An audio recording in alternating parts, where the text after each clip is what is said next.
1984 by George Orwell. Part 2. Chapter 3. "We can come here once again," said Julia. "It's generally safe to use any hideout twice. But not for another month or two, of course." As soon as she woke up, her demeanor had changed. She became alert and businesslike, put her clothes on, knotted the scarlet sash about her waist, and began arranging the details of the journey home. It seemed natural to leave this to her. She obviously had a practical cunning which Winston lacked, and she seemed also to have an exhaustive knowledge of the countryside round London, stored away from innumerable community hikes. The route she gave him was quite different from the one by which he had come, and brought him out at a different railway station. "Never go home the same way as you went out," she said, as though enunciating an important general principle. She would leave first, and Winston was to wait half an hour before following her. She had named a place where they could meet after work, 4 evenings hence. It was a street in one of the poorer quarters, where there was an open market which was generally crowded and noisy. She would be hanging about among the stalls, pretending to be in search of shoelaces or sewing thread. If she judged that the coast was clear, she would blow her nose when he approached, otherwise he was to walk past her without recognition. But with luck, in the middle of the crowd, it would be safe to talk for a quarter of an hour and arrange another meeting. "And now I must go," she said as soon as he had mastered his instructions. "I'm due back at 19:30. I've got to put in 2 hours for the Junior Anti-Sex League, handing out leaflets, or something. Isn't it bloody? Give me a brush down, would you? Have I got any twigs in my hair? Are you sure? Then goodbye, my love, goodbye." She flung herself into his arms, kissed him almost violently, and a moment later pushed her way through the saplings and disappeared into the wood with very little noise. Even now he had not found out her surname or her address. However, it made no difference, for it was inconceivable that they could ever meet indoors or exchange any kind of written communication. As it happened, they never went back to the clearing in the wood. During the month of May there was only one further occasion on which they actually succeeded in making love. That was in another hiding place known to Julia, the belfry of a ruinous church in an almost deserted stretch of country where an atomic bomb had fallen 30 years earlier. It was a good hiding place when once you got there, but the getting there was very dangerous. For the rest they could meet only in the streets, in a different place every evening and never for more than half an hour at a time. In the street it was usually possible to talk, after a fashion. As they drifted down the crowded pavements, not quite abreast and never looking at one another, they carried on a curious, intermittent conversation which flicked on and off like the beams of a lighthouse, suddenly nipped into silence by the approach of a party uniform or the proximity of a telescreen, then taken up again minutes later in the middle of a sentence, then abruptly cut short as they parted at the agreed spot, then continued almost without introduction on the following day. Julia appeared to be quite used to this kind of conversation, which she called talking by installments. She was also surprisingly adept at speaking without moving her lips. Just once in almost a month of nightly meetings they managed to exchange a kiss. They were passing in silence down a side street. Julia would never speak when they were away from the main streets, when there was a deafening roar, the earth heaved, and the air darkened, and Winston found himself lying on his side, bruised and terrified. A rocket bomb must have dropped quite near at hand. Suddenly he became aware of Julia's face a few centimeters from his own, deathly white as chalk. Even her lips were white. She was dead. He clasped her against him and found that he was kissing a live warm face. But there was some powdery stuff that got in the way of his lips. Both of their faces were thickly coated with plaster. There were evenings when they reached their rendezvous and then had to walk past one another without a sign, because a patrol had just come round the corner or a helicopter was hovering overhead. Even if it had been less dangerous, it would still have been difficult to find time to meet. Winston's working week was 60 hours, Julia's was even longer, and their free days varied according to the pressure of work and did not often coincide. Julia, in any case, seldom had an evening completely free. She spent an astonishing amount of time in attending lectures and demonstrations, distributing literature for the Junior Anti-Sex League, preparing banners for Hate Week, making collections for the Savings Campaign, and such like activities. It paid, she said, it was camouflage. If you kept the small rules, you could break the big ones. She even induced Winston to mortgage yet another of his evenings by enrolling himself for the part-time munition work which was done voluntarily by zealous party members. So, one evening every week, Winston spent 4 hours of paralyzing boredom, screwing together small bits of metal which were probably parts of bomb fuses, in a drafty, ill-lit workshop where the knocking of hammers mingled drearily with the music of the telescreens. When they met in the church tower, the gaps in their fragmentary conversation were filled up. It was a blazing afternoon. The air in the little square chamber above the bells was hot and stagnant, and smelt overpoweringly of pigeon dung. They sat talking for hours on the dusty, twig-littered floor, one or other of them getting up from time to cast a glance through the arrow slits and make sure that no one was coming. Julia was 26 years old. She lived in a hostel with 30 other girls, always in the stink of women. "How I hate women," she said parenthetically, and she worked, as he had guessed, on the novel-writing machines in the fiction department.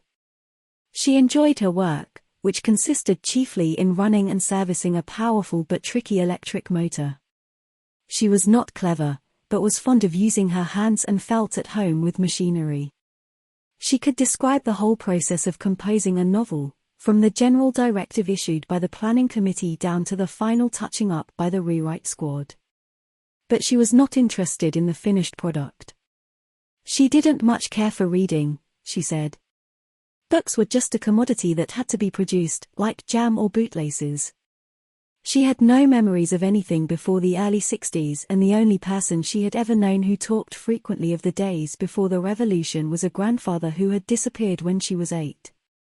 At school she had been captain of the hockey team and had won the gymnastics trophy 2 years running. She had been a troop leader in the Spies and a branch secretary in the Youth League before joining the Junior Anti-Sex League. She had always borne an excellent character.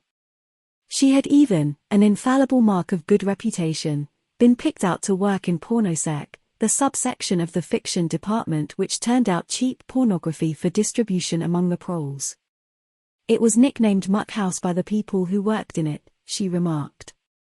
There she had remained for a year, helping to produce booklets in sealed packets with titles like Spanking Stories or One Night in a Girls' School, to be bought furtively by proletarian youths who were under the impression that they were buying something illegal. "What are these books like?" said Winston curiously. "Oh, ghastly rubbish. They're boring, really. They only have 6 plots, but they swap them round a bit. Of course I was only on the kaleidoscopes. I was never in the rewrite squad. I'm not literary, dear, not even enough for that." He learned with astonishment that all the workers in pornosec, except the heads of the departments, were girls. The theory was that men, whose sex instincts were less controllable than those of women, were in greater danger of being corrupted by the filth they handled. "They don't even like having married women there," she added. "Girls are always supposed to be so pure. Here's one who isn't, anyway." She had had her first love affair when she was 16. With a party member of 60 who later committed suicide to avoid arrest. "And a good job too," said Julia, "otherwise they'd have had my name out of him when he confessed." Since then there had been various others. Life as she saw it was quite simple. You wanted a good time, they, meaning the party, wanted to stop you having it, you broke the rules as best you could. She seemed to think it just as natural that they should want to rob you of your pleasures as that you should want to avoid being caught. She hated the party, and said so in the crudest words, but she made no general criticism of it. Except where it touched upon her own life, she had no interest in party doctrine. He noticed that she never used newspeak words except the ones that had passed into everyday use. She had never heard of the Brotherhood, and refused to believe in its existence.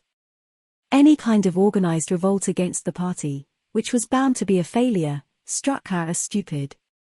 The clever thing was to break the rules and stay alive all the same. He wondered vaguely how many others like her there might be in the younger generation, people who had grown up in the world of the revolution, knowing nothing else, accepting the party as something unalterable, like the sky, not rebelling against its authority but simply evading it, as a rabbit dodges a dog. They did not discuss the possibility of getting married. It was too remote to be worth thinking about. No imaginable committee would ever sanction such a marriage, even if Catherine, Winston's wife, could somehow have been got rid of. It was hopeless even as a daydream. "What was she like, your wife?" said Julia. "She was, do you know the new speak word goodthnkful? Meaning naturally orthodox, incapable of thinking a bad thought." "No, I didn't know the word, but I know the kind of person, right enough." He began telling her the story of his married life, but curiously enough she appeared to know the essential parts of it already. She described to him, almost as though she had seen or felt it, the stiffening of Catherine's body as soon as he touched her, the way in which she still seemed to be pushing him from her with all her strength, even when her arms were clasped tightly round him. With Julia he felt no difficulty in talking about such things. Catherine, in any case, had long ceased to be a painful memory and became merely a distasteful one. "I could have stood it if it hadn't been for one thing," he said. He told her about the frigid little ceremony that Catherine had forced him to go through on the same night every week. She hated it, but nothing would make her stop doing it. She used to call it, "but you'll never guess." "Our duty to the party," said Julia promptly. "How did you know that?" "I've been at school too, dear. Sex talks once a month for the over-16s. And in the youth movement. They rub it into you for years. I dare say it works in a lot of cases. But of course you can never tell, people are such hypocrites." She began to enlarge upon the subject. With Julia, everything came back to her own sexuality. As soon as this was touched upon in any way she was capable of great acuteness. Unlike Winston, she had grasped the inner meaning of the party's sexual puritanism. It was not merely that the sex instinct created a world of its own which was outside the party's control and which therefore had to be destroyed if possible. What was more important was that sexual privation induced hysteria, which was desirable because it could be transformed into war fever and leader worship. The way she put it was, "When you make love you're using up energy, and afterwards you feel happy and don't give a damn for anything. They can't bear you to feel like that. They want you to be bursting with energy all the time. All this marching up and down and cheering and waving flags is simply sex gone sour. If you're happy inside yourself, why should you get excited about Big Brother and the 3-year plans and the 2 minutes hate and all the rest of their bloody rot?" That was very true, he thought. There was a direct intimate connection between chastity and political orthodoxy. For how could the fear, the hatred, and the lunatic credulity which the party needed in its members be kept at the right pitch, except by bottling down some powerful instinct and using it as a driving force? The sex impulse was dangerous to the party, and the party had turned it to account. They had played a similar trick with the instinct of parenthood. The family could not actually be abolished, and, indeed, people were encouraged to be fond of their children, in almost the old-fashioned way. The children, on the other hand, were systematically turned against their parents and taught to spy on them and report their deviations. The family had become in effect an extension of the thought police. It was a device by means of which everyone could be surrounded night and day by informers who knew him intimately. Abruptly his mind went back to Catherine. Catherine would unquestionably have denounced him to the thought police if she had not happened to be too stupid to detect the unorthodoxy of his opinions. But what really recalled her to him at this moment was the stifling heat of the afternoon, which had brought the sweat out on his forehead. He began telling Julia of something that had happened, or rather had failed to happen, on another sweltering summer afternoon, 11 years ago. It was 3 or 4 months after they were married. They had lost their way on a community hike somewhere in Kent. They had only lagged behind the others for a couple of minutes, but they took a wrong turning, and presently found themselves pulled up short by the edge of an old chalk quarry. It was a sheer drop of 10 or 20 meters, with boulders at the bottom. There was nobody of whom they could ask the way. As soon as she realized that they were lost, Catherine became very uneasy. To be away from the noisy mob of hikers even for a moment gave her a feeling of wrongdoing. She wanted to hurry back by the way they had come and start searching in the other direction. But at this moment Winston noticed some tufts of loose strife growing in the cracks of the cliff beneath them. One tuft was of two colors, magenta and brick red, apparently growing on the same root. He had never seen anything of the kind before, and he called to Catherine to come and look at it. "Look, Catherine. Look at those flowers. That clump down near the bottom. Do you see they're two different colors?" She had already turned to go, but she did rather fretfully come back for a moment. She even leaned out over the cliff face to see where he was pointing. He was standing a little behind her, and he put his hand on her waist to steady her. At this moment it suddenly occurred to him how completely alone they were. There was not a human creature anywhere, not a leaf stirring, not even a bird awake. In a place like this the danger that there would be a hidden microphone was very small, and even if there was a microphone it would only pick up sounds. It was the hottest, sleepiest hour of the afternoon. The sun blazed down upon them, the sweat tickled his face. And the thought struck him. "Why didn't you give her a good shove?" said Julia. "I would have." "Yes, dear, you would have." "I would, if I'd been the same person then as I am now. Or perhaps I would, I'm not certain." "Are you sorry you didn't?" "Yes. On the whole I'm sorry I didn't." They were sitting side by side on the dusty floor. He pulled her closer against him. Her head rested on his shoulder, the pleasant smell of her hair conquering the pigeon dung.